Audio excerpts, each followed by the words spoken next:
Israel Hamas के बीच चल रहे युद्ध में हमास के मददगार हिजबुल्लाह और इजराइल के बीच ताबड़तोड़ हमले जारी हैं।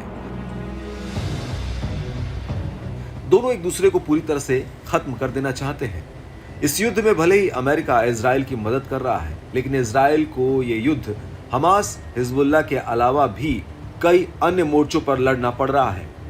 ऐसे में इजराइल के लिए ये युद्ध जीतना बहुत आसान भी नहीं दिख रहा। अब एक इजरायली रिपोर्ट सामने आई है जो इजराइल के लिए एक बड़ा झटका भी है। 130 पेज की इस रिपोर्ट का सार यह है कि हिजबुल्लाह के साथ युद्ध इजराइल का सबसे घातक और विनाशकारी युद्ध होगा। रिचमैन यूनिवर्सिटी के काउंटर टेररिज्म पॉलिसी इंस्टीट्यूट के सैकड़ों एक्सपर्ट्स द्वारा किए गए 3 साल के अध्ययन के अनुसार इजरायली कब्जे और लेबनान के हिजबुल्लाह के बीच संभावित युद्ध इजरायली कब्जे के लिए गंभीर वास्तविकता है। अध्ययन के मुताबिक यह अपनी स्थापना के बाद से अब तक का सबसे विनाशकारी युद्ध होगा।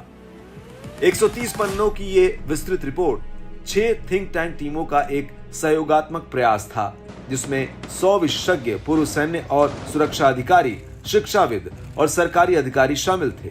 इस टीम का नेतृत्व प्रोफेसर बोअज गनोर ने किया था। गनोर टेररिज्म रिसर्च में विश्व स्तर पर मान्यता प्राप्त अग्रणी और रिचमैन विश्वविद्यालय के वर्तमान अध्यक्ष थे।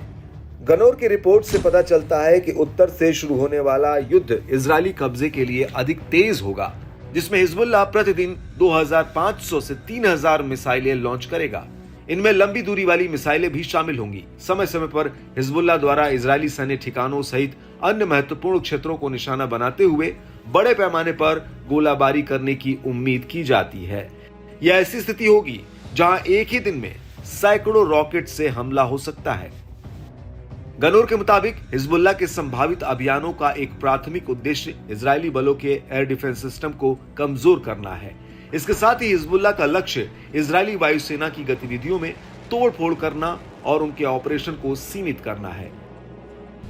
रिपोर्ट की रिसर्च टीम ने एक सख्त चेतावनी भी जारी की कि बहुत कम ऊंचाई पर उड़ने वाले दर्जनों आत्मघाती ड्रोनों का झुंड कब्जे वाले फिलिस्तीन के भीतर महत्वपूर्ण संपत्तियों को निशाना बनाएगा।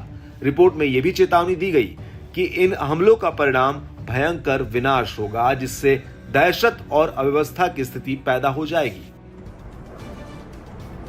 हिजबुल्लाह लगातार मनोवैज्ञानिक युद्ध के जरिए दहशत और भ्रम बढ़ाने की योजना बना रहा है और मीडिया और सामाजिक नेटवर्क को खतरों और सूचनाओं से भर रहा है। इससे आंतरिक विभाजन गहरा सकता है। गनोर का कहना है कि यह धारणा भी गलत साबित होने की उम्मीद है कि इजरायली हमले से हिजबुल्लाह संघर्ष विराम के लिए मजबूर होगा। उनके मुताबिक रिपोर्ट में जिस संभावित युद्ध का जिक्र किया गया है, उस लड़ाई में हिजबुल्लाह अकेला नहीं होगा।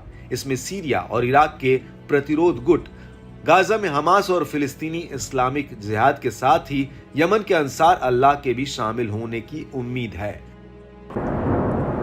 अगर इस रिपोर्ट की बात सच साबित होती है तो फिर इजराइल के लिए आगे की डगर खतरे से खाली नहीं है।